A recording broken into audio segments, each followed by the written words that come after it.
ಪ್ರಜ್ವಲ್ ರೇವಣ್ಣ ಕಾಂಡ ಉಲ್ಲೇಖಿಸಿ ಗುಮ್ಮಿದ DK Suresh. DK ಸಿಡಿ factory ಎಂದ ಕುಮಾರಸ್ವಾಮಿ ಮೇಲೆ ಗರಂ ಆಗಿದ್ದಾರೆ. ಪ್ರಜ್ವಲ್ ರೇವಣ್ಣ ಉಲ್ಲೇಖಿಸಿ ಗುಮ್ಮಿದ ಡಿಕೆ ಸುರೇಶ್. ಡಿಕೆ ಸಿಡಿ ಫ್ಯಾಕ್ಟರಿ ಎಂದ ಕುಮಾರಸ್ವಾಮಿ ಮೇಲೆ ಗರಂ ಆಗಿದ್ದಾರೆ. ಜೆಡಿಎಸ್ನವರಿಗೆ ಯಾವುದೇ ಉದ್ಯೋಗ ಇಲ್ಲ, ಹಾಗಾಗಿ ಸಿಡಿ ಫ್ಯಾಕ್ಟರಿ ಇದ್ದಿದ್ದು ಹೊಳೆನರಸೀಪುರದಲ್ಲಿ. ಪದ್ಮನಾಭನ ನಗರಕ್ಕೆ ಹೋಗಿ ಕೇಳಲಿ ಯಾರು ಬೇಡ ಅಂದ್ರು. ಫ್ಯಾಕ್ಟರಿ ಯಾರು ಮ್ಯಾನುಫ್ಯಾಕ್ಚರ್ ಮಾಡ್ತಾ ಇದ್ರು ಇದೆಲ್ಲವೂ ಕೂಡ ಗೊತ್ತಾಗುತ್ತೆ. ಇಡೀ ದೇಶದಲ್ಲಿ ಅತ್ಯಂತ ಹೀನಾಯ ಕೃತ್ಯ ಅಂದ್ರೆ ಹಾಸನದ್ದು. ಇದರ ಬಗ್ಗೆ ಒಂದು ವಿಷಾದ ವ್ಯಕ್ತಪಡಿಸದೆ ಈಗ ಮಾತಾಡ್ತಾರೆ. ಬೇರೆಯವರ ಬಗ್ಗೆ ಮಾತನಾಡಲು ಎಲ್ಲಿ ನೈತಿಕತೆ ಇದೆ ಅಂತ ಮಾತಾಡ್ತಾರೆ ಇವರು. ಕುಮಾರಸ್ವಾಮಿ ಮೇಲೆ ಹರಿಹಾಯ್ದ ಮಾಜಿ ಸಂಸದ ಡಿಕೆ ಸುರೇಶ್. ಇದೀಗ ಪ್ರಜ್ವಲ್ ರೇವಣ್ಣ ಕರ್ಮಕಾಂಡವನ್ನ ಉಲ್ಲೇಖಿಸಿ ಡಿಕೆ ಸುರೇಶ್ ಒಂದು ರೀತಿಯಾಗಿ ಕಿಡಿಯನ್ನ ಕಾರಿದ್ದಾರೆ. ಡಿಕೆ ಸಿಡಿ ಫ್ಯಾಕ್ಟರಿ ಎಂದು ಕುಮಾರಸ್ವಾಮಿ ಮೇಲೆ ಗರಂ ಆಗಿರುವಂತಹ ಡಿಕೆ ಸುರೇಶ್ ಪದ್ಮನಾಭ ನಗರಕ್ಕೆ ಹೋಗಿ ಕೇಳಲಿ ಯಾರು ಬೇಡ ಅಂದ್ರು. ಫ್ಯಾಕ್ಟರಿ ಯಾರ್ದು, ಮ್ಯಾನುಫ್ಯಾಕ್ಚರ್ ಯಾರ್ದು ಅಂದ್ರೆ ಒಂದು ರೀತಿಯಾಗಿ ಲೇವಡಿ ಮಾಡೋದ್ರ ಜೊತೆಗೆ ಒಂದು ರೀತಿಯಾಗಿ ಕಿಡಿಯನ್ನ ಸಹಿತ ಕಾರಿದ್ದಾರೆ. ಇಡೀ ದೇಶದಲ್ಲಿ ಅತ್ಯಂತ ಹೀನವಾದಂತಹ ಕೃತ್ಯ ಅಂತ ಅಂದ್ರೆ ಅದು ಹಾಸನದ್ದು. ಹಾಸನದಲ್ಲಿ ಏನ್ ನಡೀತು ಈ ವಿಚಾರವನ್ನ ಮುನ್ನೆಲೆಗೆ ಇಟ್ಕೊಂಡು ಇದೀಗ ಡಿಕೆ ಸುರೇಶ್ ಮಾತನಾಡಿರುವಂತದ್ದು.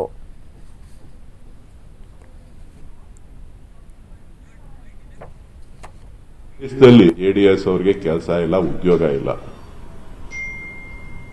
ಫ್ಯಾಕ್ಟರಿ ಎಲ್ಲ ಇದ್ದಿದ್ದು ಹಾಸನದಲ್ಲಿ, ಹೊಳೆನರಸೀಪುರದಲ್ಲಿ. ಹೊಳೆನರಸೀಪುರಕ್ಕೆ ಹೋಗಿ ಕೇಳ್ಕೊಳ್ಳಿ, ಹೊಳೆನರಸೀಪುರಕ್ಕೆ ಹೋಗಿ ಕೇಳಲಿ, ಪದ್ಮನಾಭ ನಗರಕ್ಕೆ ಹೋಗಿ ಕೇಳಲಿ ಎಲ್ಲಿ ಫ್ಯಾಕ್ಟರಿ ಇತ್ತು ಅಂತ. ಯಾರು ಬೇಡ ಅಂದವರು? ಫ್ಯಾಕ್ಟರಿ ಎಲ್ಲಿತ್ತು ಅಂತ ಅಲ್ಲೇ ಕೇಳ್ಕೊಳ್ಳಿ, ಯಾರು ಬೇಡ ಅಂದವರು? ಫ್ಯಾಕ್ಟರಿ ಯಾರು ಮ್ಯಾನುಫ್ಯಾಕ್ಚರ್ ಮಾಡ್ತಾ ಇದ್ರು ಅಂತ ಗೊತ್ತಿದೆಯಲ್ಲ ಈಗ. ಹೊಳೆನರಸೀಪುರ ಇನ್ನ ಬೇಕಾ? ಹಾಸನಕ್ಕಿನ್ನ ಉದಾಹರಣೆ ಬೇಕಾ? ಇಡೀ ದೇಶದಲ್ಲಿ ಅತ್ಯಂತ ಹೀನಾಯವಾದ ಕೃತ್ಯ ಯಾವುದಾದ್ರೂ ಒಬ್ಬ ಇತ್ತು ಅಂತ ಅಂದ್ರೆ ಅದು ಹಾಸನ ನಡೆದಂತ ದುರ್ಘಟನೆ. ಜೆಡಿಎಸ್ ಅವರಿಗೆ ಕೆಲಸ ಇಲ್ಲ, ಉದ್ಯೋಗ ಇಲ್ಲ. ಫ್ಯಾಕ್ಟರಿ ಎಲ್ಲ ಇದ್ದಿದ್ದು ಹಾಸನದಲ್ಲಿ, ಹೊಳೆನರಸೀಪುರದಲ್ಲಿ. ಹೊಳೆನರಸೀಪುರಕ್ಕೆ ಹೋಗಿ ಕೇಳ್ಕೊಳ್ಳಿ, ಹೊಳೆನರಸೀಪುರಕ್ಕೆ ಹೋಗಿ ಕೇಳಲಿ, ಪದ್ಮನಾಭ ನಗರಕ್ಕೆ ಹೋಗಿ ಕೇಳಲಿ ಎಲ್ಲಿ ಫ್ಯಾಕ್ಟರಿ ಇತ್ತು ಅಂತ. ಯಾರು ಬೇಡ ಅಂದವರು? ಫ್ಯಾಕ್ಟರಿ ಎಲ್ಲಿತ್ತು ಅಂತ ಅಲ್ಲೇ ಕೇಳ್ಕೊಳ್ಳಿ, ಯಾರು ಬೇಡ ಅಂದವರು? ಫ್ಯಾಕ್ಟರಿ ಯಾರು ಮ್ಯಾನುಫ್ಯಾಕ್ಚರ್ ಮಾಡ್ತಾ ಇದ್ರು ಅಂತ ಗೊತ್ತಿದೆಯಲ್ಲ ಈಗ. ಹೊಳೆನರಸೀಪುರ ಇನ್ನ ಬೇಕಾ? ಹಾಸನಕ್ಕಿನ್ನ ಉದಾಹರಣೆ ಬೇಕಾ? ಇಡೀ ದೇಶದಲ್ಲಿ ಅತ್ಯಂತ ಹೀನಾಯವಾದ ಕೃತ್ಯ ಯಾವುದಾದ್ರೂ ಒಬ್ಬ ಇತ್ತು ಅಂತ ಅಂದ್ರೆ ಅದು ಹಾಸನ ನಡೆದಂತ ದುರ್ಘಟನೆ. ಜೆಡಿಎಸ್ ಅವರಿಗೆ ಕೆಲಸ ಇಲ್ಲ, ಉದ್ಯೋಗ ಇಲ್ಲ. ಫ್ಯಾಕ್ಟರಿ ಎಲ್ಲ ಇದ್ದಿದ್ದು ಹಾಸನದಲ್ಲಿ, ಹೊಳೆನರಸೀಪುರದಲ್ಲಿ. ಹೊಳೆನರಸೀಪುರಕ್ಕೆ ಹೋಗಿ ಕೇಳ್ಕೊಳ್ಳಿ, ಹೊಳೆನರಸೀಪುರಕ್ಕೆ ಹೋಗಿ ಕೇಳಲಿ, ಪದ್ಮನಾಭ ನಗರಕ್ಕೆ ಹೋಗಿ ಕೇಳಲಿ ಎಲ್ಲಿ ಫ್ಯಾಕ್ಟರಿ ಇತ್ತು ಅಂತ. ಯಾರು ಬೇಡ ಅಂದವರು?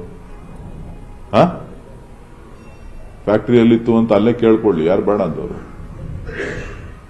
ಫ್ಯಾಕ್ಟರಿ ಯಾರು ಮ್ಯಾನುಫ್ಯಾಕ್ಚರ್ ಮಾಡ್ತಾ ಇದ್ರು ಅಂತ ಗೊತ್ತಿದೆಯಲ್ಲ ಈಗ. ಹೊಳೆನರಸೀಪುರ ಇನ್ನ ಬೇಕಾ? ಹಾಸನಕ್ಕಿನ್ನ ಉದಾಹರಣೆ ಬೇಕಾ? ಇಡೀ ದೇಶದಲ್ಲಿ ಅತ್ಯಂತ ಹೀನಾಯವಾದ ಕೃತ್ಯ ಯಾವುದಾದ್ರೂ ಒಬ್ಬ ಇತ್ತು ಅಂತ ಅಂದ್ರೆ.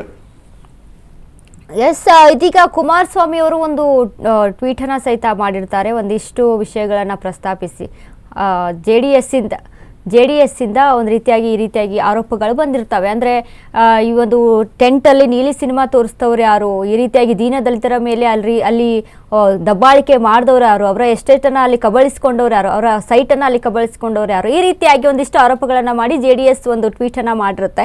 ಇನ್ನು ಇದಕ್ಕೆ ತಿರುಗೇಟನ್ನ ಕೊಟ್ಟಿರುವಂತ ಈ ಕುರಿತು ಕಿಡಿಯನ್ನ ಕಾರದಂತ ಡಿಕೆ ಸುರೇಶ್, ಯಾರು ಹಾಸನದಲ್ಲಿ ಯಾರಿಗೆ ಮುಖಭಂಗ ಆಗಿದೆ, ಎಷ್ಟರ ಮಟ್ಟಿಗೆ ಅಲ್ಲಿ ಈ ಒಂದು ಹಾಸನದಲ್ಲಿ ಇವರ ವಿರುದ್ಧ ಒಂದು ವಿರೋಧ ವ್ಯಕ್ತವಾಗಿತ್ತು, ಅಲ್ಲಿಯ ಜನರು ಯಾವ ರೀತಿಯಾಗಿ ಇವರಿಗೆ ವಿರೋಧನ ವ್ಯಕ್ತಪಡಿಸಿದ್ರು, ಇದೆಲ್ಲದರ ಬಗ್ಗೆ ಅವರೇ ಅಲ್ಲಿ ನೋಡ್ಕೊಳ್ಳಿ. ಯಾಕಂದ್ರೆ ಇಡೀ ದೇಶದಲ್ಲಿ ಅತ್ಯಂತ ಹೀನಾಯವಾದ ಕೃತ್ಯ ಅಂದ್ರೆ ಅದು ಹಾಸನದಲ್ಲಿ ಏನ್ ನಡೆದಿತ್ತು ಅದು.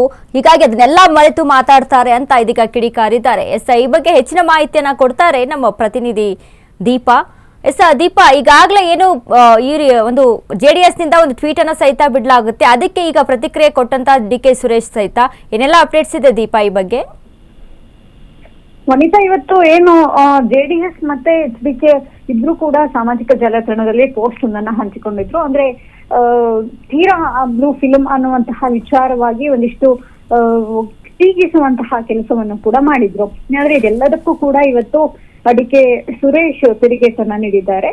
ಅಂದ್ರೆ ಆ ಒಂದು ವಿಚಾರವನ್ನ ಇಟ್ಕೊಂಡು ಹಾಸನ ಮತ್ತೆ ಹೊಳೆನರಸೀಪುರದಲ್ಲಿ ಹೋದ್ರೆ ಗೊತ್ತಾಗುತ್ತೆ ಏನು ಅನ್ನುವಂತಹದ್ದು, ಯಾರು CD ಫ್ಯಾಕ್ಟರಿ ಅನ್ನುವಂತಹದನ್ನ ಮಾತನ್ನು ಕೂಡ ಅವರು ಹೇಳಿರುವಂತದ್ದು. ಜೊತೆಗೆ ಏನು ನೌಕರಿ ಅನ್ನುವಂತಂದ್ರೆ ಜಾಬ್ ಅನ್ನ ಕೊಡುವಂತಹ ವಿಚಾರವಾಗೂ ಕೂಡ ಒಂದಿಷ್ಟು ತಿರುಗೇಟನ್ನ HDK ಸುರೇಶ್ ಕೊಟ್ಟಿದ್ದಾರೆ. ಅಂದ್ರೆ ನಾವು ಈಗ ಜಾಗ ಹುಡುಕೊಟ್ಟಿದ್ದೀವಿ, ನೀವು ಅದಿಷ್ಟು ಜನರಿಗೆ ಕೆಲಸವನ್ನ ಕೊಡಿಸ್ತೀರಾ ನೋಡೋಣ ಅನ್ನುವಂತಹ ಅರ್ಥದಲ್ಲಿ ಮಾತನಾಡಿರುವಂತಹದ್ದು.